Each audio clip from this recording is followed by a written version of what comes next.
Okay, so welcome to everyone joining the shir, either in person or might be listening later. We're dedicating tonight's shir to Eliyahu ben Aaron, the son of Rabbi Fink, who was the headmaster of a terrace, might still be the headmaster of a terrace. Susan was just telling me that his son was killed in a terrible car accident, and the Levaya was today. And as we've said previously, this shiur and all of the Torah that we're learning together, may it be in the merit of Klal Yisrael and our efforts to defeat darkness in every which way, bring more light into the world so that we can see the ultimate revelation of Geula. And so that means comfort to all those who've lost, courage and protection for our soldiers, comfort to the families, and for the remaining hostages that are alive, that they should be released and find healing. So today was the 26th of Adar. Hi, Yaakova, welcome. And tonight is now the 27th of Adar. So the 26th is a special date for me because it's my grandson's birthday and he just turned 3. So he's having an option this weekend, which will be there for, please God. But they just cut a little teeny tiny piece because he's officially 3. But his option, his hair cutting party will be on Sunday. So Menachem Mendel Ben Noi Brit Saratova should grow up and give his parents and Hashem a lot of nachas. So I guess the share to be Amen, amen, Is that Mazel only tov. for women? I mean, for boys? yes, the first 3 years, no haircut. Yes. Okay. Um, But in You know Chabad, the origin? it's compared, and I'm not sure really why it's only boys. I've never heard that it's girls too. But it's compared to a fruit tree that you don't take the fruit of it until it's 3. It's the 3rd year of its fruit-bearing life. And maybe because connected to a boy's haircut is the mitzvah of payers, and he doesn't get the mitzvah of payers until like the rest of his hair can be cut and then the payers can be left in a certain way. I'm not actually sure. And now that you're asking me the questions, it's a good thing to learn. And so I think it is connected to the payot, and why girls get I guess, something different. Girls get to start lighting candles when they right. turn Girls 3, get something at different. least And in also Chabad. because we don't Yeah. have the mitzvah of payers, so the whole thing of the hair and the head and the cutting and the snipping, it's sort of different with the girl because we're not going to be leaving, especially the payers. Whereas when the boy has his hair cut, he has the mitzvah of not cutting the hair right there. So when my kids were little, I really wanted them to feel that they had payers. So they were little Lubavitcher boys with long Hasidic payers because I wanted them to feel their payers. So that lasted until they had friends and realized they looked different than everyone else. And then they cut them shorter. But there is a thing to feel and notice those payers. Okay, so the Hayom Yom for tonight, being now the 27th of Adar, is that truth. Because remember last week and last week's Hayom Yom, we were talking about the avoda of emes, the work of being truthful. And we said it's not just that we we do spiritual work in a truthful way, but being truthful is itself a goal of spiritual work. And then we spoke about truthful being honesty about yourself and who you are and your behavior and your actions and how you're impacting people. So now we have another one about truth. And it says, my father said that truth is the middle path. Emet is the middle path. An inclination to the right, to be overly stringent with oneself and find faults or sins not in accord with the truth, or an inclination to the left, to be overly self-indulgent, covering one's own faults, or being lenient in demands of avoda out of self-love, both these ways are false. Now, something that jumps out at me, it's interesting that on the right side, which is usually associated with chesed, it's talking about being overly stringent. And on the left side, which is usually associated with gevura, it's talking about being overly self-indulgent, which is kind of counterintuitive, and I don't really know why that is. But this idea, which is something that we stress a lot in our Tiferet movement classes, is that everything that you do on the left side of the body, you need to balance by doing on the right side of the body. And you don't want the body, even the shoulders, to be not in alignment, or the spine to be leaning too much to the left or too much to the right. Everything is meant to be in alignment. And that's really how we're supposed to be in our midot as well, that we're supposed to be in alignment, not too much to the left and not too much to the right. Okay, so that is our Hayom Yom, and we can move on. So moving on, and welcome to Sori. I know she's just joined. This week's Parsha marks the last Parsha of the Sefer Shemot, and it also marks the end of this focus that we've had on building of the Mishkan. And I think that I just remember the numbers. I think one Parsha on creation. I don't have the list in front of me. One Parsha on creation, a bunch on, I think there was creation, there was something, there was the Exodus of Egypt, which was a number of Parshiot, and then this one, the story of the Mishkan, is by far, hands down, more on this than any other topic in all of Chumash, but we're coming to the end of it. And when I taught it this year, I kind of wanted to focus each time we did it on a different thing. So the first time we spoke, because there've been 5 Parshiot now. So the first time we try to focus on all the items that everybody gave, and we spoke about the fact that they gave 13 different items, and the words, the number, the gematria of 13 for one, for unity, and echad, and also ahava, love. That, so we spoke on all the things that they brought, and it was a voluntary offering, and we spoke about that.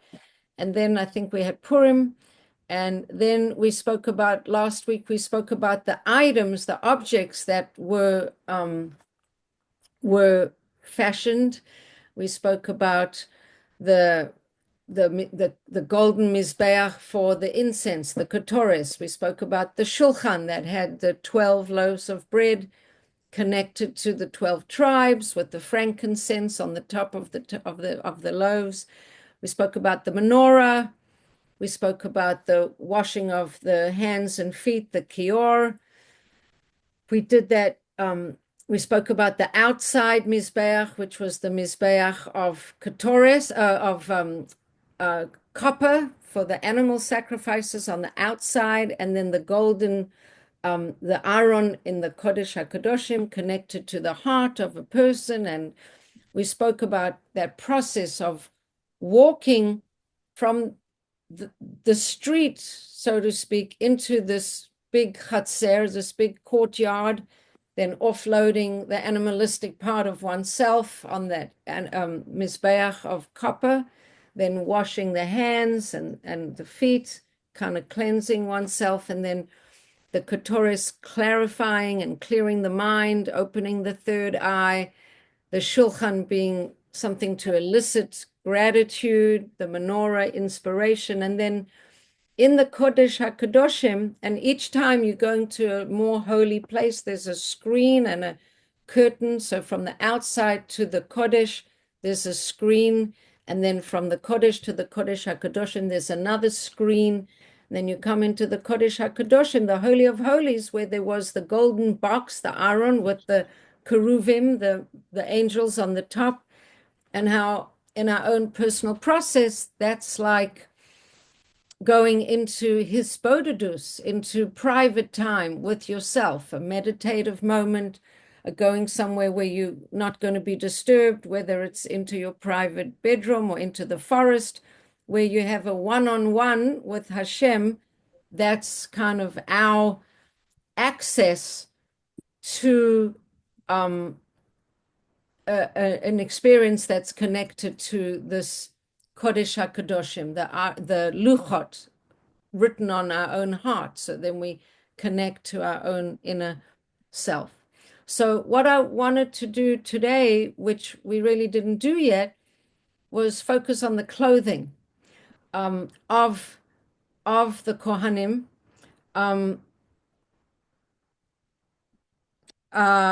and then to just speak in specific about this parsha itself. But just in speaking about the clothing, I feel like they need to get a certain amount of attention because they so specific in their instruction. And I've got lots of pictures, but I think I'll just start with the main picture that features all of these, the Kohen Gadol and the regular Kohanim. The Kohen Gadol had 8 garments and the regular Kohanim had 4 garments. So it gets a little blurry on the Zoom. Let's see how well it's going to take the picture. Oh, it's not taking the picture at all. Well, we can see the regular Kohen.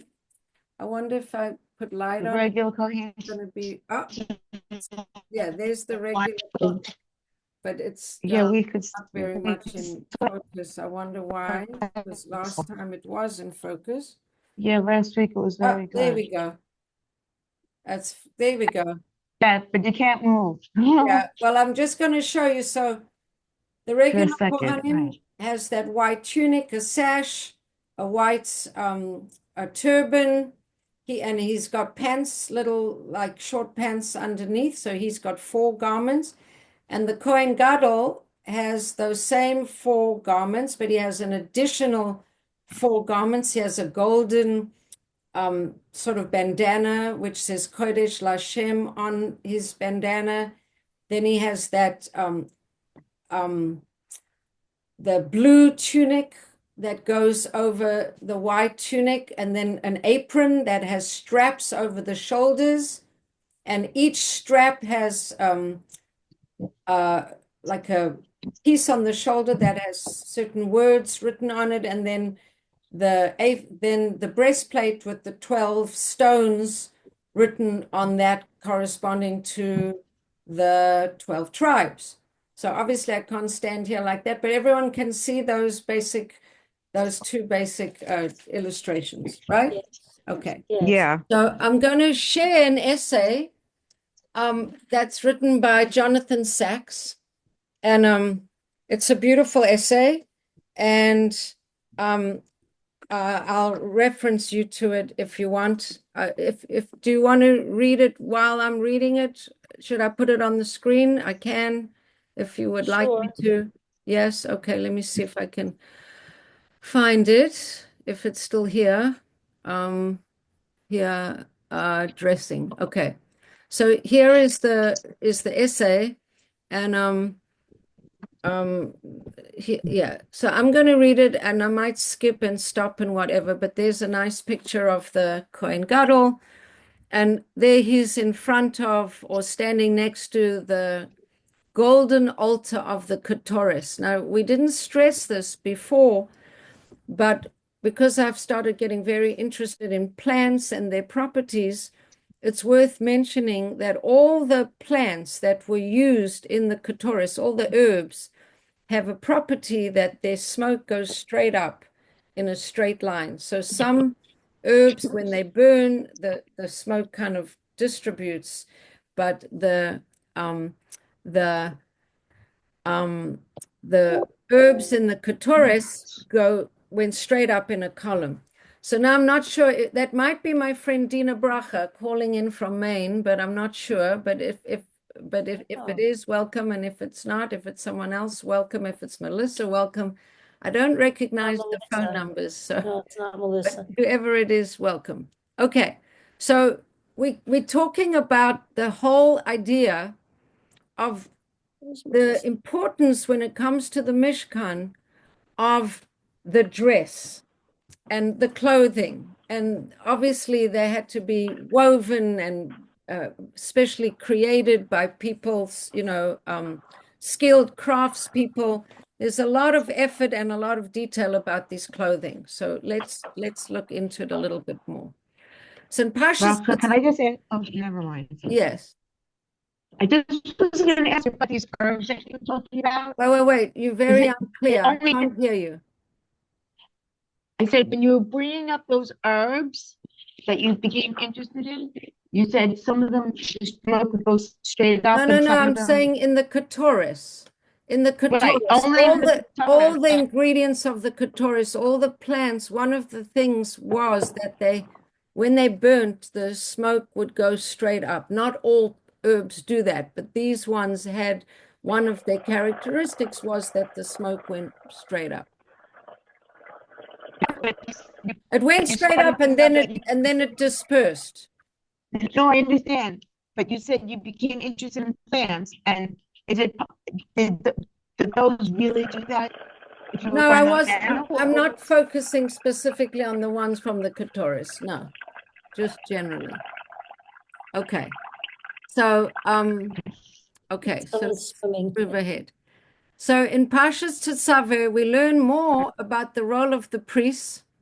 And usually Moshe's, so there's a lot of noise. I'm going to just It's water. one who's, yeah. So this was an essay written on Parshas Tetzaveh, but we're not doing Parshas Tetzaveh, but it's really the same thing. So we're going to speak about these clothing of the priests. And when we're talking about the clothing, we speak about for glory, for kavod, and for splendor and tiferet. So in English, it's glory and splendor, but in Hebrew, it's kavod or honor and tiferet. So tiferet, we know what tiferet means. It means balance and beauty, and that's what tiferet means. So while the Kohanim served in the Mishkan, they're wearing these clothes that are specially, the purpose of the clothes is for glory, for kavod, and for splendor. So Rabbi Jonathan Sachs says, this is unusual because in Torah, we don't really focus on the outside. We really much more connected to the inside. And he's going to say that actually there's an interesting distinction, that usually it's about what we hear. Shema Yisrael, we say V'yadaber, like Hashem created the world through utterance. It's a speaking thing. We say our brachas. We don't focus so much on what we see and on aesthetics. So let's read it inside. So the priestly clothes were made to be seen, to impress the eye. But usually we don't do that. Usually we put our emphasis on hearing. But if we think about it, we say Shema. The word Shema appears 92 times in Sefer Devarim. Shema, listen, Israel, pay attention. And of course, all the laws of Lashon Hora, how important it is to speak correctly. We're very focused on speaking and listening. Jewish spirituality is about listening more than looking. We even cover our eyes when we say Shema, to shut out the world of sight and focus on sounds, words, communication, and meaning. And then Rabbi Sachs gives an interesting explanation on why that is. He says that for the people who are focusing too much on what they see in front of them, the sun, the moon, the stars, the sea, the river, the rain, the storm, the animals, the earth, people get too impressed with that, and then they start worshiping that, and it kind of could lead to idol worship. Oh, that magnificent moon, sun, tree, all of these things have been used as idol worship, right? So Judaism is not into that. And then Rabbi Sachs explains that Hashem is not in nature, he's beyond nature. He created nature, he transcends nature. Nature is Hashem's work, but not itself Hashem. Hashem cannot be seen.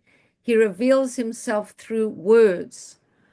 It's interesting because I was listening to somebody speak, and she's like a medical intuitive, and she speaks about a lot of spiritual things.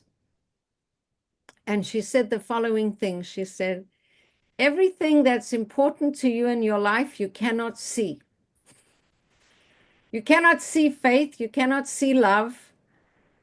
They're things that you cannot see, really. That you can hear. You hear Hashem talking to you. People hear voices, Bless you. whatever. But he Thank- was saying that the things that are really Thank you. important, love, emunah, trust, bitachon, we can't see those things. So Hashem reveals himself through words.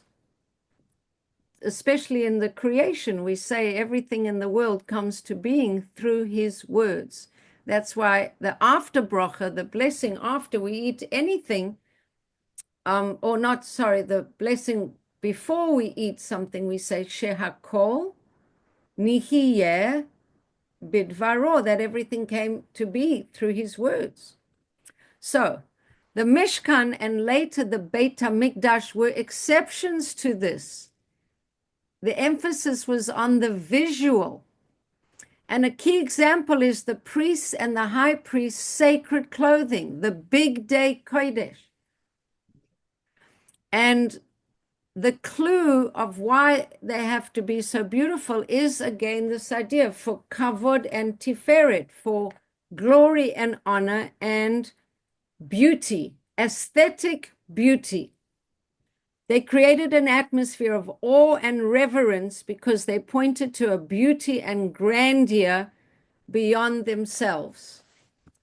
So, so here's a couple questions. So this is an interesting way of Jonathan Sacks's teachings. They come with little points to ponder and to discuss. So if I asked you, why do we need a physical framework like a Mishkan or a temple or even a shul to worship Hashem? Question number one. And question number two, how can clothes create an atmosphere or emotions in the wearer and in the observer? Can you think of any examples? So you could answer one question, question one, question two. Anyone want to volunteer answering of any of these questions, or I should say either of these questions? Baruch atah Adonai Eloheinu melech haolam shehakol nivaro. Okay, let's go. I would address number two. Yaakova. Yeah, I would address number two. I mean, I think we've all experienced that clothes can create an atmosphere or emotions in ourselves and in observers, like especially when we dress up for a reason, like for an event or for Shabbos, for Yom Tov. We look forward to new clothes. It just seems to be human nature for most of us to enjoy something new at least once in a while. And Absolutely. and people, we always, I don't, maybe I should only speak for myself. If I wear something new, or I wear something that I don't wear very often, it is so nice when other people observe, like the observers. It says if people happen to notice and they say something, they don't have to say anything at all, but or if people observe, they like to know how to fit in. You look at how people are dressed, like if they want to go to a certain restaurant or to a certain cultural event, they would kind of get a sense of what to wear by finding out, asking around what people are wearing to that. It creates an atmosphere and definitely emotions. So, Right, 100%, right? We have sports clothes where we feel sporty and exercisey. We have stay at home and lounge on the couch clothes, right? We have go out and try and impress people or, business meetings, seem like you've got it together clothes. And then the Chasana or Yom Tov or Shabbos clothes. So we definitely experience, like Yakova said so beautifully and expressed so well, we definitely experience how clothing creates a mood or sets a tone. So that seems to relate very well to our personal experience. What about the idea of a physical framework for the Mishkan? Linda. I think, because the human world and the physical world is very, it's always bustling, it's busy in our head, it's busy around us. I think it's very hard for humans to create silence and create, uh, the environment to be able to, like, we can't do it on our own, a place where we can meditate and just kind of filter out all of the noise and all of the mess and what we're doing in the house and what our friends are doing and what's happening in the street and of course on social media and everything that's going on around us. It's just too much Right. noise and too much ugh. So Right. you kind of need this physical place to help you, kind of say, okay, it's a framework. It's, okay, Right. now I'm here inside the space where Right. everything else is out and gone and separate. And Right. here's where it's quiet and I So can, kind of like the idea of sacred space, it's a that sacred there's space. sacred space. So Yeah. there's actually a very interesting idea. It's related to energy and halacha Huh. that um, it's recommended to daven in a makom kavua. Makom kavua Right. means a fixed place, that when you daven, you should have your place where you daven, because every time you daven there, you're starting to create a certain energy in that place. So when you come back to that place, you've Right. already kind of charged the energy in a certain way in that place. And of course, we have sacred time. Shabbat and Yom Tov is sacred time, but you explained it very well. Because things are so busy, if we can create spaces that are sort of sacred spaces in a way, quiet spaces, get away from it all spaces, that Right. allows us to kind of, just like the clothing puts us in a certain mood or framework, so coming into a dedicated space for service or contemplation or prayer is another way to help us get into the mood, so to Yeah. speak. Okay, Can so I good. Have the can I quiet. I say go for something? number one. Okay, sure. So I was thinking when I saw the word walls and of a temple or a shul is creating a vessel, a place like a container to hold the bracha, the connection. Right. So that was what came to mind for me. Yeah, that's beautiful. Okay, sorry. You Sorry, Yeah. sir, I didn't know you were. Let's add to number two about the big day kahuna, about the just about the clothes in general. So Nicole was talking about how the wearer feels. So I'm gonna focus on the observer of the, even though we don't spoke of him. Your voice is coming But out Yeah, funny. sorry, I can't. Something's wrong I'm with your sorry, I have a speaker cold. or something. No, it's not No, you, it's it's your the connection. technical. It's something The technical. technical It's difficulty, not I'm sorry, clear. one minute. Yeah. Is that better Usually now? no, Is that better yeah, now? no. It's very garbled and I can't hear you. Usually you're very Okay, clear. one second. So it's something technical. But Is this better now? okay, No, try. it has to do with my colds because I can't really talk loud. No, it's not Um, cold, but anyway. it's not loud. Am I talking Okay, loud enough good. Just now? go, because and then we'll move on. Oh, So say okay, the thing. fine. No, it makes a big difference about the presence of the wearer. The Kohen Gadol is wearing such an elaborate um dressed garment. It makes the presence Okay, well, now you've disappeared completely, but you said a very good thing. And what you said was that because the Kohen Gadol's dress is so impressive, it arouses in the people who see him a response. And that's exactly the point. So you're right on track, but I can't let you speak it because we don't hear you, but you said the right thing. And you said a thing that's really the point. So thank you. I'm sorry um, to move on, but something technically, hopefully it'll get fixed. Okay, so now, so there's we're going to move on because there's a lot of other things Okay, to fine. cover. Okay, fine. So we've Sorry. got this idea of different clothes that make us feel different ways and whatever. But now Jonathan Sachs goes even deeper, and he says another thing. And this is very deep and very interesting. He says, usually there's an aspect where our clothing can be a disguise. We put on clothes and it can hide who we are. We can use clothes to cover or to pretend to be something else. And he says there's a lot of examples in Torah where clothing was used to kind of misrepresent the person. And the word beged, which is an item of clothing, is connected to the word betrayal, the same roots, the base, the gimel, and the dalid. I guess begadnu. Oh, sorry, begadnu means we have been ashamnu, begadnu. We have betrayed. So beged is connected to the word betrayed. And he says that throughout Bereshit, there's a lot of times where clothing is used to create a kind of a betrayal. Adam and Chava hid behind fig leaves. Yaakov wore Esav's clothes to deceive his father. Tamar wears clothes to deceive her father-in-law. The brothers use the cloak to deceive their father, making him think that Joseph had been killed.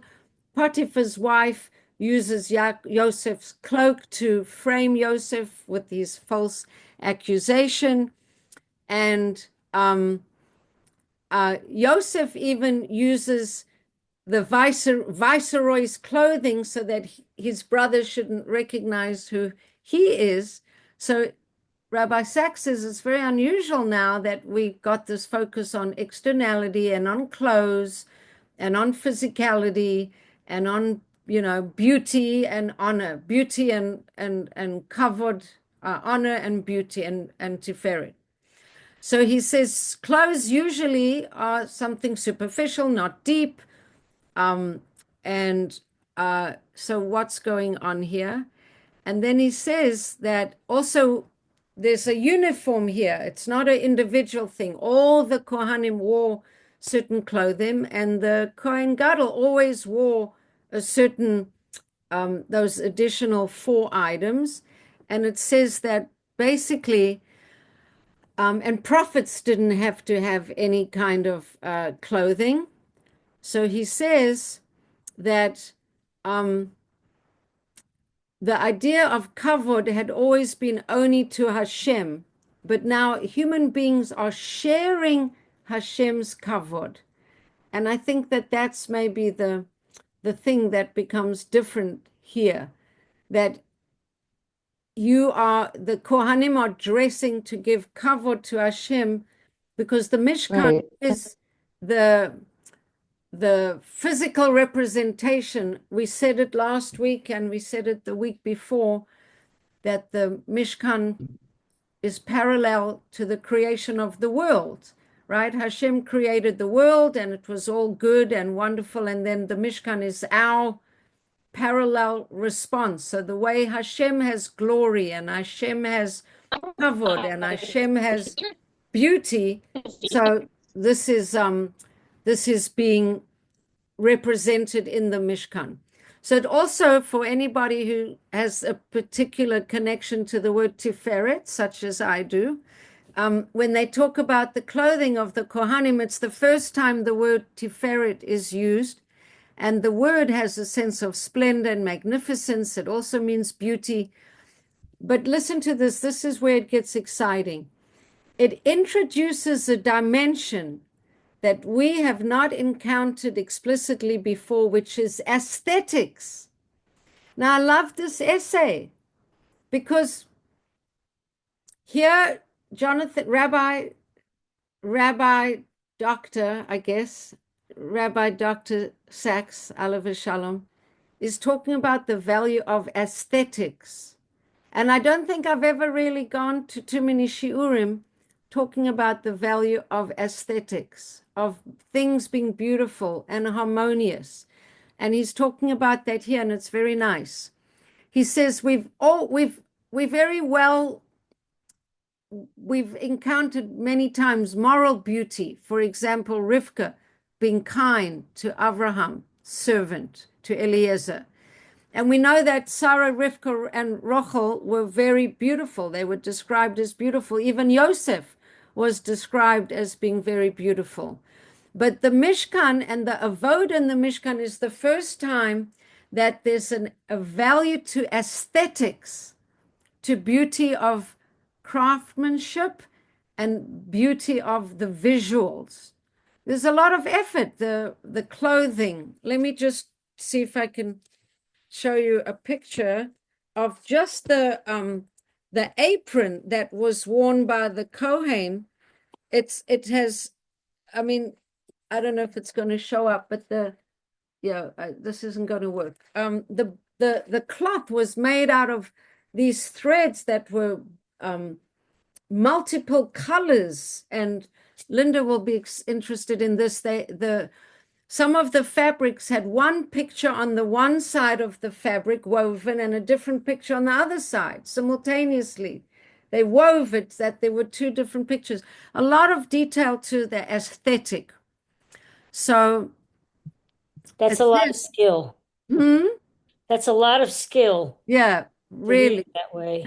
Amazing. So it says that actually, when we come to the story of the Akedas Yitzchak, the binding of Yitzchak on Mount Moriah, which would later become the site of the temple, Avram named the place Hashem will see, because Moriah has the root of ro'eh, of seeing.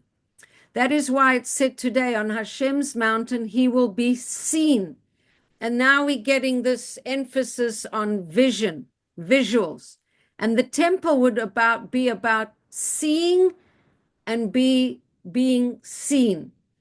And so his next question is, why especially the Mishkan and the temple being connected to things that we see, we seen, and we see.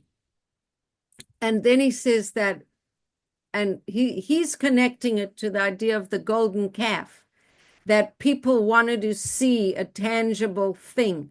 They wanted to see visible signs, that the idea of Hashem not being visibly able to be seen or engaged with in a tangible way was very difficult for them. And so that was one aspect of it. And so the Mishkan is a visible sign of Hashem's continued presence in the midst of the people. And so everybody officiated there had to represent this presence of Hashem, not individually, but of Hashem, of the concept of this absolute great and immense, powerful, honorable presence. And so the Mishkan represents acknowledgement of the fact that human spirituality needs that concrete visual, and it's an emotional thing. He talks about, when it comes to seeing, Rabbi Sachs is talking about emotions. Like Yaakov said, different kinds of clothes make us feel different, that this is an emotional thing. It's aesthetics and the visual ways of seeing create feelings of awe and reverence, because it's a beauty beyond themselves, beyond the objects. It's a beauty of Hashem himself. And so it's very beautiful. And then the Rambam uses this idea to say that any Kohen who had a physical blemish could not serve in the Beis Hamikdash or in the Mishkan. And it's so interesting because now we have a politics of inclusivity. And I was just hearing somebody talk today on the radio saying that there was certain company that has an image of extremely beautiful people. It's a lingerie company, and the models were always extremely beautiful. And he was talking about the fact that when people wear certain clothes or buy certain clothes, they have an aspiration of being like, if you buy Michael Jordan sneaker, you think maybe you'll get your basketball in the hoop, or if you buy Victoria's Secret underwear, you'll be very attractive in a certain way. And then there's this counter narrative, which is put people that are not that attractive, put people that are overweight, be inclusive, put normal people in the ads so that no one should feel left out and everybody should feel represented. And apparently the companies that did that, their profit margins went just crashing down because people want to buy clothes because to look like something aspirational. So that apparently is playing out here in the Mishkan. If you were a Kohen and you had a physical blemish, even if you were a liberal and even if you voted Democrat, and even if they wanted you and they said, no, you're being discriminatory, you wouldn't be able to serve in the Mishkan because everything in the Mishkan was about representing this absolute beauty and kavod and tiferet. So I think that's really something interesting. And then it says, and then he brings it down to our own life. And he says, there is a place. And then he also says that one of the rabbis who focus on this aesthetic aspect in Jewish life was Rav Kook. And it's very beautiful what he says. It says, there is a place for aesthetics and the visual in the life of the neshama, in the life of the spirit. In modern times, Rav Kook in particular looked forward to a renewal of Jewish art in the reborn land of Israel. And actually, if you visit Israel, it is amazing how much art there is all over Israel. People are very creative, and there's a lot of art to be seen all over in the supermarket. I mean, not supermarkets, in the malls, just everywhere. There's a lot of art. So he looked forward to a renewal of Jewish art in the land of Israel. And Rabbi Sachs says how much he loved Rembrandt's paintings. And then the idea of the Bezalel Academy of Art, which is so interesting because Bezalel, who is the main artisan of the Mishkan, his name means in the shadow of God. And everything about the earthly Mishkan is really parallel to the heavenly temple, the temple in Shemayim, so to speak. And so the fact that Bezalel is the artisan is very interesting because everything that he's doing is being the shadow of what's above, which is very interesting. And then he has this question to ponder of how we can incorporate aesthetic beauty into our worship of Hashem. So, and then just this last point that the word for art in Hebrew is amanut, which has a connection to emunah. Amanut and emunah have a lot of similar letters. And emunah means faith or faithfulness. So a true artist is faithful both to his materials and to the task, teaching us to see a world in a grand, and here is this very nice quote, to see a world in a grain of sand and heaven in a wild flower, hold infinity in the palm of your hand and eternity in an hour. So, so yeah, so that is what I wanted to share with you about the aesthetics of the Mishkan and everything that was included in the Mishkan. And then in the time remaining, I wanted to just share a couple ideas from Aryeh Trugman, just that the name for this week's Parsha is Pekudei. And Pekudei means an accounting, like who gave what and how much did they give and how much was used and etc., etc. So the idea is that so the lesson is, so a detailed account of exactly how much gold, how much silver, how much copper was used in the objects, in the vessels, in the sockets, in the pegs, in the hooks, and how much linen, stones, etc. was all. So even a great leader such as Moshe needs to provide an accounting of how he or she disperses public funds. Now, isn't that relevant to today when they're getting people to, like, where did all that money go and what was it actually used for? And so the Parsha is saying, even if you Moshe Rabbeinu, you need to give an accounting of all the stuff that was donated to you. What were you doing with it and where did it go? And then they extrapolate from that just like Moshe had to give an accounting, that's what Pekudei means, an accounting. Just like Moshe had to give an accounting of where all the resources went that he was given, that each and every person is held accountable for where they're putting their own resources, your thoughts, your speech, your action. Where is it going? And what are you investing in? And this idea that every single thing you think and every single thing you say to another person actually it lives forever. In other words, there's a lot of people who've had near-death experiences, for example. They might be confronted with a sentence, or when they hurt Betsy in the second grade by telling her that she looked terrible in her pigtails.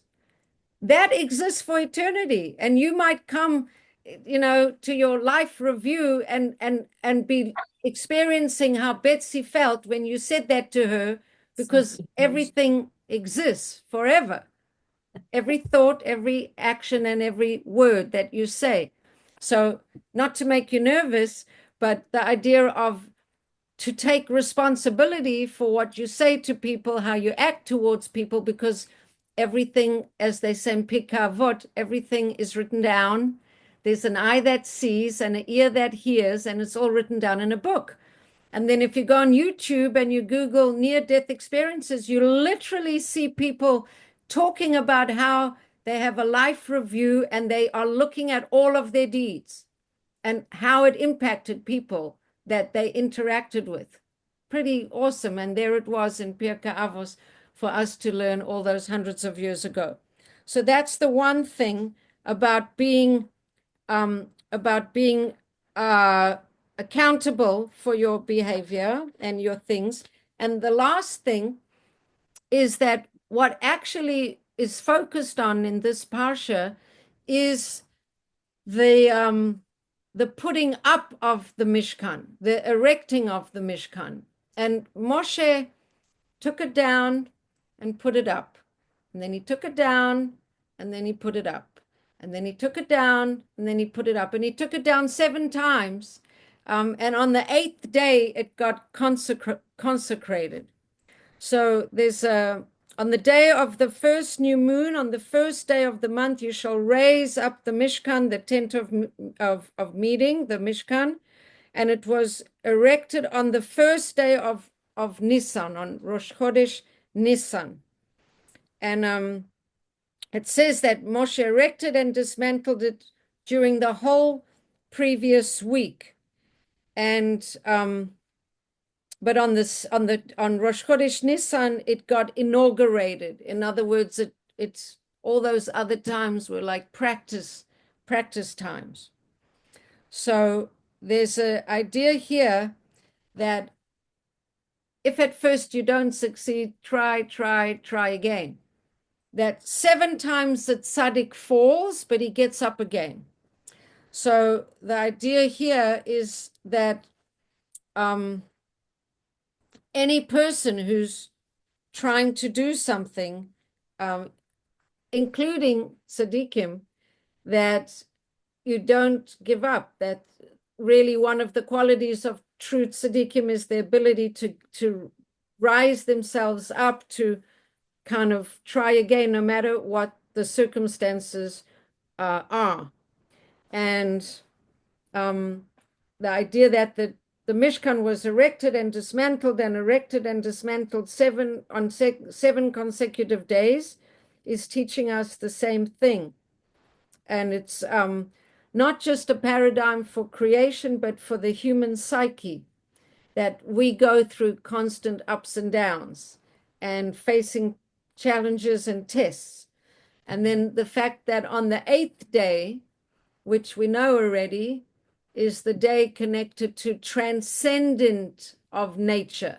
So nature is a cycle of 7, but the 8th day is the transcendent day. So if it's an exact parallel to the creation of the world, it should have been 6 days up and down, and on the 7th day it should have been inaugurated, but actually it was inaugurated on the 8th day, not the 7th day. So why? Because every time we have the letter 8, it's symbolizing to us the transcendence of nature. That's why Hanukkah, the miracle of Hanukkah, we have an 8th day holiday. It's more than natural.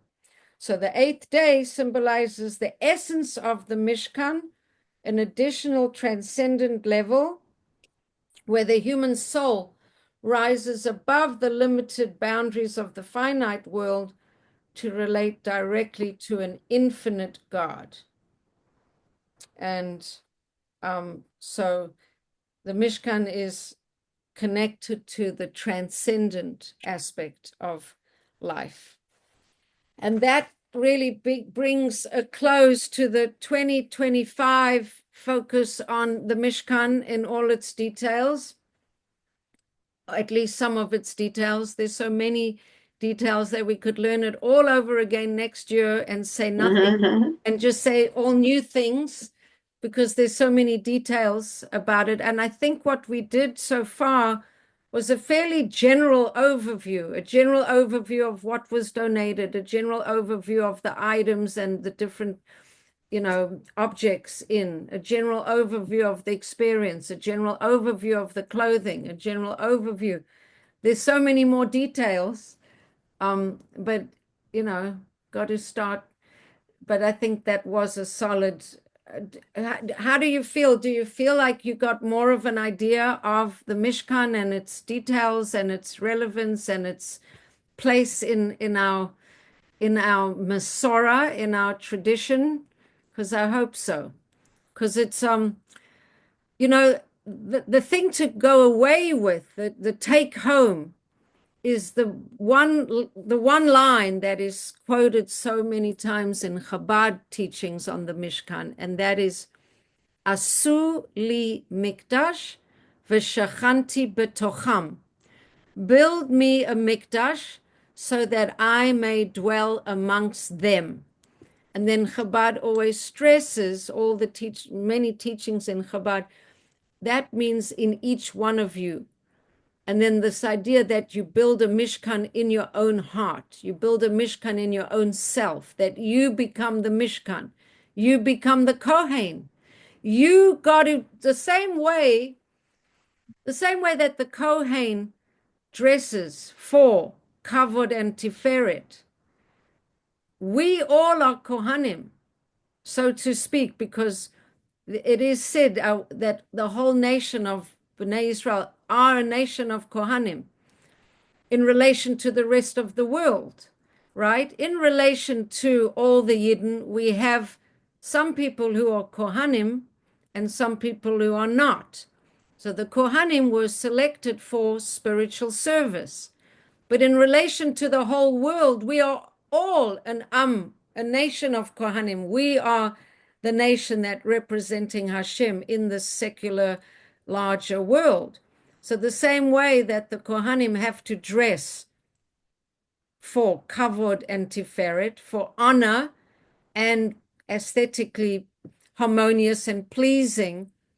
So this is really about tznius, right? The thing about tznius is not that it's supposed to be, you must do this and you must do that and don't, show your elbow and don't show your knee and all that. The thing about tznius is you're a Kohen in the temple of Hashem, and you're serving the King of Kings, and you should look honorable and beautiful because you're a representative of what Hashem wants to be in the world. And so you should dress that way, and you should feel that you're yourself, and then your home or your bedroom or your private space is a mikdash me'at, a small mini temple. And that's how we're supposed to be living. That's really why we study all of this in its details. So when we spoke about the Kodesh HaKadoshim, the Aron, that's your heart. The Ketores, that's opening your awareness. The menorah, learn inspirational things. The Shulchan, practice gratitude. Get rid of your animal grobness, your you're fighting, you're biting, you're scratching, all those animal things. Get rid of them. Drop all of that and try, and step into your mikdash. So I know Susan's going to say goodbye because she's very punctual. 9:00 No, on the dot. fading. But I just Well, want to that's say that I really like it. that. That's really the Amunot point. That's really what I wanted to share. And next week, Metz Hashem, we will talk about Pesach, I guess, because it'll be Great. close to Pesach. I like that Amunot sounding like Amunah with R. Emunah and Amunut. Because I was thinking about, like, when you paint or draw or whatever, you are taking an action, but you're kind of letting go of the result. Like, you don't know what it's going to be. That's actually and a how it's going to beautiful come idea. out. So you need a Muna. So I like that one. Yeah, that is a beautiful idea. Yeah. Actually, I really like that a lot. Because if you're too attached to the end result, it's not the same. It's not art. It becomes a technical process. It's a letting go. It's definitely Right. letting go. And it was an excellent class. Another deeper level of things I've heard, but deeper nuances. Oh, very good. Very nice. Thank you. Have a great trip. Yes, thank you. We leave tomorrow. Have a great time. Yeah, okay. All Enjoy the best. family. Everyone have a beautiful Shabbos. You too. Enjoy your time away. Wow, wow, Yeah, wow. thank you. Thank you. It's very cute. It's very good. We went to LA already in when did we go? I guess sort of sometime a few months ago. 4 months ago we went, and then we're going now, and then we're going to be going again. Baruch Hashem for Simcha. So getting to see a lot of LA. Okay. Take care. All the Enjoy. best. Good Shabbos, everyone. Good Shabbos. Sorry, you need to sort out what's happened with your technology today. Something was not working, but Metz Hashem, next time it'll work. Okay. Sei gesund and bye.